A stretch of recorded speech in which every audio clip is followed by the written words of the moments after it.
Assalamualaikum warahmatullahi wabarakatuh. Perkenalkan, nama saya Rizka Tamara Azuri, mahasiswi S1 Akuntansi dari Universitas Pamulang. Saya ingin menjelaskan tugas ketiga saya, yaitu mengenai PDRB untuk wilayah DKI Jakarta. Produk domestik regional bruto atau yang disingkat dengan PDRB adalah jumlah nilai tambah bruto yang timbul dari seluruh sektor perekonomian di daerah tersebut. Dengan kita menghitung PDRB, bertujuan untuk membantu membuat kebijakan daerah atau perencanaan, evaluasi hasil pembangunan, dan juga memberikan informasi yang dapat menggambarkan kinerja dari perekonomian daerah tersebut.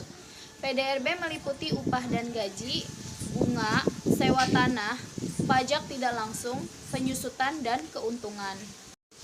Selanjutnya adalah produk domestik regional bruto atas dasar harga pasar. Produk domestik regional bruto atas dasar harga pasar adalah jumlah nilai tambah bruto atau gross value added yang timbul dari seluruh sektor perekonomian di suatu wilayah. Nilai tambah adalah nilai yang ditambahkan dari kombinasi faktor produksi dan bahan baku dalam proses produksi. Nah, bagaimana dalam perhitungan PDRB atas dasar harga pasar? Perhitungan nilai tambah adalah nilai produksi atau output dikurang biaya antara. Nilai tambah bruto di sini mencakup komponen-komponen pendapatan faktor, yaitu terdiri dari upah dan gaji, bunga, sewa tanah, dan keuntungan. Penyusutan dan pajak tidak langsung neto.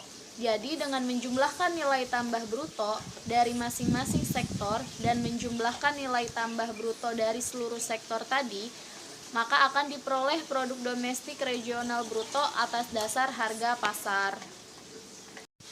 Nah, bisa kita lihat ya, data dari laju pertumbuhan PDRB atas dasar harga konstan menurut provinsi. Karena saya akan menjelaskan PDRB bagian DKI Jakarta, maka mari kita lihat berapa persentase dari tahun ke tahun untuk laju pertumbuhan DKI Jakarta. Pada tahun 2016, laju pertumbuhan PDRB DKI Jakarta sebesar 6,22%. Ketika tahun 2017 mengalami penurunan sebesar 0,02%, yaitu menjadi 6,20%. Begitu juga dengan tahun 2018, DKI Jakarta kembali mengalami penurunan laju pertumbuhan, yaitu menjadi 6,11%. Penurunannya terjadi sebesar 0,09% dari tahun 2017. Selanjutnya adalah pendekatan dari PDRB. Yang pertama ada pendekatan produksi. PDRB adalah jumlah nilai tambah atas barang dan jasa yang dihasilkan oleh berbagai unit produksi di wilayah suatu negara dalam jangka waktu tertentu. Biasanya dilakukan dalam 1 tahun. Unit-unit produksi tersebut dalam penyajian ini dikelompokkan menjadi 9 lapangan usaha atau sektor, yaitu 1. Pertanian, peternakan, kehutanan, dan perikanan.